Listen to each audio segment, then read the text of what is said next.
Hello and welcome. In our lesson today, we are going to discuss a Form 4 topic, reaction rates and reversible reactions. Now, in this lesson, we are going to define what reaction rates is. We are also going to talk about a few methods of determining the rate of a reaction. And lastly, we are going to discuss the collision theory. So stay tuned. Now, let us start. I'm sure by now you've noticed that some chemical reactions have a very fast rate. That simply means that they occur very quickly and therefore take very little time. Now, on the other hand, you have some other chemical reactions that have a low rate. That means that they occur slowly and take quite a lot of time. Now, a very good example of a chemical reaction that takes a lot of time is rusting of iron. Now, my point is this. The rate of chemical reactions is different. It depends on the reactants and certain conditions that are present. Now, how do we define the term reaction rate? A reaction rate is defined as such. So this is a measure of how much of the reactants are consumed or how much of the products are formed per unit time. Now, what do I mean by this? Let me explain by giving an example. I want you to assume that or to imagine that you have two chemicals that you want to react with one another. So you have a chemical named A and another chemical named B. Now, at the beginning, you simply have these two chemicals. So the concentration of these chemicals, of course, is going to be high because no reaction has taken place as of now. Now, when you mix these two chemicals, the reaction starts. So as the reaction continues, what happens is that the concentration of the reactants decreases. So that means that the concentration of A and B decreases as the reaction continues. And why does this happen? Because A and B combine to form our products, which in this case, let us label as C. So as the reaction continues, the concentration of the reactants also continuously decreases. What about the products? What happens to the products? Initially, there were no products. But when the reaction starts, you find that the reactants combine with one another to form the products. So as the reaction continues, the concentration of the products also increases. Now, when the reaction is complete, if you were to compare the concentration of the reactants to that of the products, you'll find that initially the reactants had a higher concentration, but at the end, their concentration was lower than that of the products. The concentration of the products at the end was higher than that of the reactants. And how is this so? It's because as the reaction progresses, the reactants are being consumed. They are being used up to form the products. So if you want to measure the rate of a chemical reaction, if you want to define the rate of a chemical reaction, then you can simply use this. This is a measure of how much of the reactants are consumed, that is used up, or how much of the products are formed per unit time over given time. Now, this information can be represented graphically as illustrated.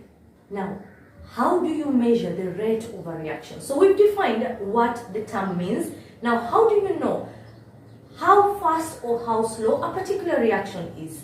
Now, there are several ways for determining the rate of a chemical reaction. I'm going to mention a few and give examples for each. Now, for the first one, you can collect the gas produced and monitor the volume of the gas collected over a certain time.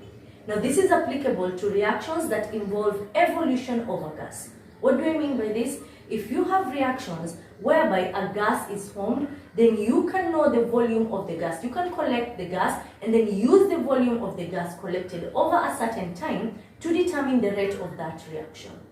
Let's give an example. Let's imagine you have a reaction between magnesium and hydrochloric acid. Now, we know that metals react with acids to form salt plus hydrogen gas. So we're expecting that in this reaction, hydrogen gas will be formed. Now, the hydrogen gas can be collected. Now, of course, for this, you're going to need a graduated syringe to know the volume, the exact volume collected. Now, the volume collected over the time can give you the rate of the reaction. But this is only for reactions where gases are involved. Now, you can also use another way, and this way is based on masses.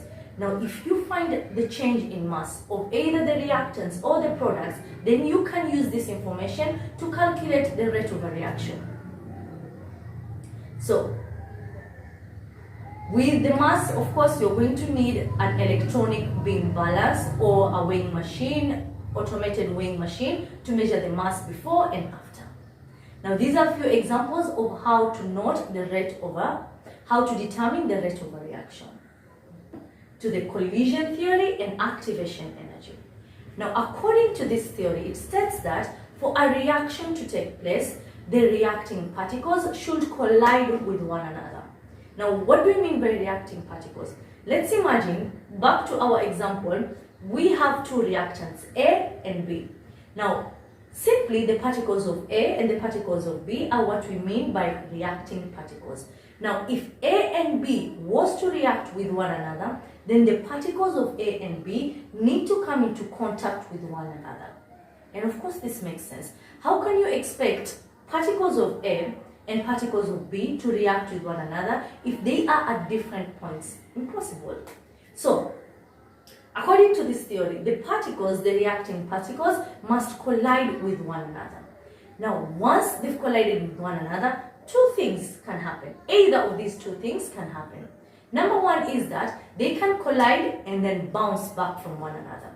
Now, this is because they don't have the necessary energy to cause a reaction to take place. But scenario 2 is whereby they collide with one another, and because they have the minimum amount of energy that is required to form products, then the reaction can proceed. Now, in scenario 2, when we talk about the energy that is required to form products, that energy is what is known as the activation energy. Now, activation energy is the minimum amount of energy that is required to convert reactants to products. So simply means that this is the energy that is required to bring about effective collisions. Now, there are collisions and then there are effective collisions.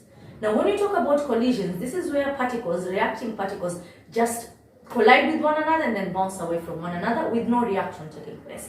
But when you talk about effective collisions, this is whereby you have the particles colliding with one another, and then because they have the activation energy, proceeding to form the product. And that is that. So our lesson today is going to be quite short compared to the previous ones that we've had. And it's because that for the next part of our lesson, I will be discussing factors affecting the rate of a reaction. So these are factors that either increase or decrease the rate of a reaction. Now, for each of these factors, I'll be tackling one factor per lesson. So I'll be explaining, and then we are going to be, let's say, revising past KCSE questions that affect that particular factor. So please look up those videos because I believe they will be very helpful to you. See you there.